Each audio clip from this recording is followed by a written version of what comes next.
కొత్తిమీర, కొన్ని వెల్లుల్లి, కొద్దిగా అల్లం, కొద్దిగా ఎండు కొబ్బరి, వేయించుకున్న పల్లీలు, రుచికి సరిపడా సాల్ట్, ఒక హాఫ్ స్పూన్ పసుపు, 1 spoon dhania powder, 1 spoon red chilli powder. ఇదంతా మిక్సీ పట్టుకుందామండి. చూడండి, కొద్దిగా వాటర్ వేసి మిక్సీ పట్టుకున్నాను. ఇది ఇప్పుడు బీరకాయలో స్టఫ్ చేసుకుందాం అంట.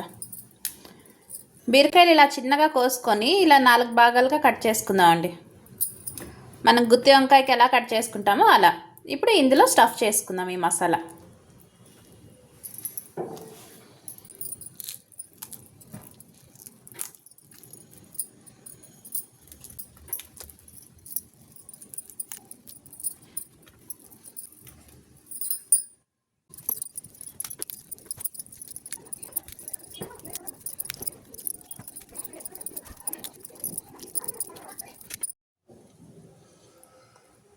ఇలా అంతా స్టఫ్ చేసుకున్నాం కదా.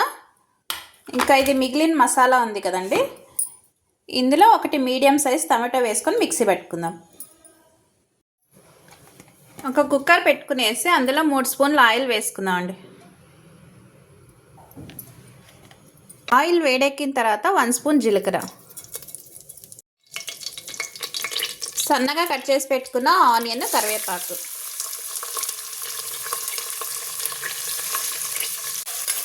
ఆనియన్ బాగా బ్రౌన్ కలర్ వచ్చేదాకా ఫ్రై చేసుకుందాం అండి.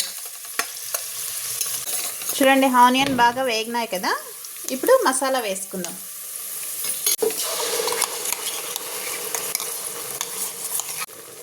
అలాగే కొద్దిగా వాటర్ వేసుకుందాం అండి. ఇదంతా ఒకసారి బాగా ఫ్రై చేసుకుందాం మసాలా.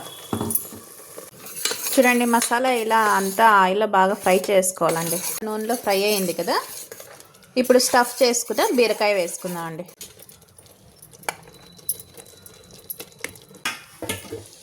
ఇలా 1 నిమిషం పాటు అది ఫ్రై అవ్వనండి. ఇప్పుడు ఒకసారి అంతా కలుపుకుందాం అండి.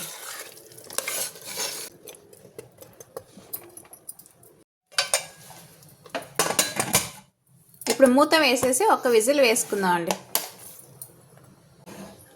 చూద్దాం అండి, బీరకాయ ఉడికిందేమో. చూడండి, బీరకాయ అంతా బాగా ఉడికింది కదా. చూడడానికి చాలా బాగుంది, టేస్ట్ కూడా చాలా బాగుంటుందండి. ఇప్పుడు ఒక సర్వింగ్ బౌల్లో తీసుకుందాం.